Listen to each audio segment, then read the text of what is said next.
A razão humana é capaz de justificar qualquer mal. É por isso que não devemos depender dela. Eu li Divergente.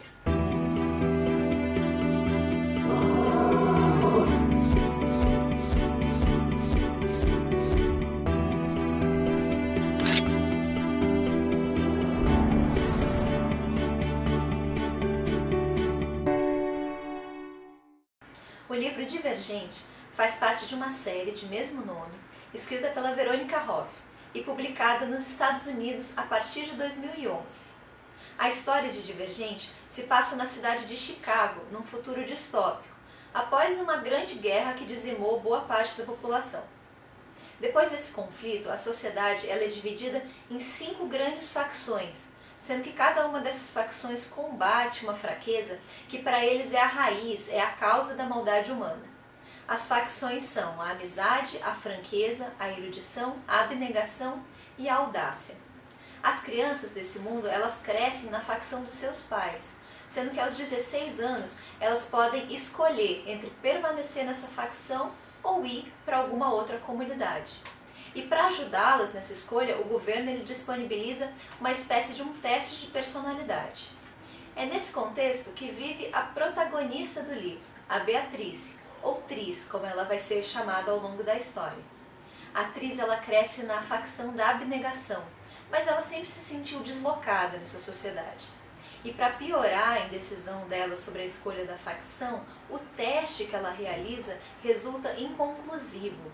Ao invés de mostrar que ela tem vocação para uma facção, mostra que ela tem vocação para 3 delas: a erudição, a abnegação e a audácia. Pessoas como a Tris, elas são muito raras, parecem não se enquadrar em nenhuma comunidade e são chamadas no livro de divergentes. Então, esse primeiro volume ele vai se concentrar muito na escolha da Tris, sobre qual facção ela quer fazer parte, e a iniciação e treinamento dela nessa facção. A Tris também vai descobrir ao longo da história o que significa ser um divergente e por que pessoas como ela são consideradas um perigo pelo governo. Infelizmente, eu não gostei muito do livro. Em primeiro lugar, esse argumento das facções não me parece uma boa ideia. É estranho pensar que para evitar uma nova guerra, a sociedade vai ser dividida em facções, em comunidades que naturalmente vão se tornar rivais entre si. Um conflito entre elas é inevitável. Mas enfim, para facilitar, vamos aceitar esse universo tal qual ele nos é mostrado. Até porque a autora Veronica Roth ainda tem os outros livros da série para detalhar melhor esse mundo. Então eu vou falar sobre o que eu realmente não gostei em Divergente, que é o desenvolvimento de personagens. É bem evidente o esforço que a autora faz em criar personagens multidimensionais, mas na minha opinião ela acaba falhando. E para ilustrar melhor isso que eu estou dizendo, eu escolhi falar sobre o meu personagem favorito no livro, que é o Albert. O Albert ele tem uma personalidade muito interessante.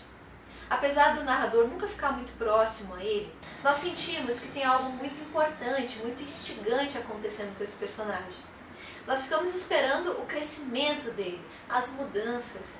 E quando elas finalmente acontecem, é de forma totalmente abrupta, exagerada, artificial. A autora ela não fornece detalhes o suficiente para que a gente realmente entenda o que está acontecendo com esse personagem. A própria Beatrice, a protagonista, eu não entendo metade das coisas que ela faz.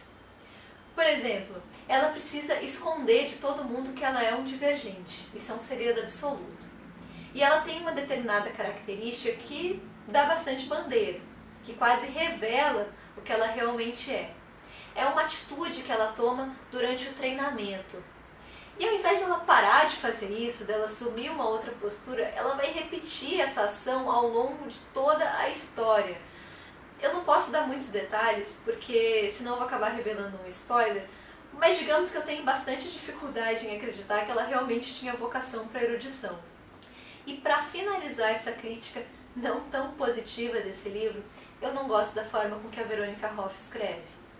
Ela escreve de forma super coloquial, o que, no primeiro momento, não tem problema nenhum. Às vezes você está buscando justamente uma leitura mais simples, mais rápida. Mas, gente, é simplório demais. As figuras de linguagem que ela escolhe, as caracterizações, são sempre muito óbvias. Por exemplo, os membros da Audácia, eles são visualmente caracterizados por possuírem tatuagens. Os da Erudição por usarem óculos. Tem como ser mais óbvio do que isso? Os vilões, eles sempre têm olhares perversos e bafos pútridos. E a antagonista do livro, ela é caracterizada por ter gordura localizada na cintura e uma perna cheia de estrias. Sério, só faltou um nariz torto e um chapéu de bruxa. Eu sei que tem muitas pessoas que gostam muito dessa série, que gostam do livro Divergente. E eu acho que esse é o grande barato da literatura. É a gente ler uma mesma história e ter opiniões diferentes. Então, se você discorda do que eu disse, deixa um comentário aqui embaixo, vamos discutir, vamos debater. Quem sabe vocês não me mostram algum aspecto da história que passou desapercebido. Abraços e até a próxima!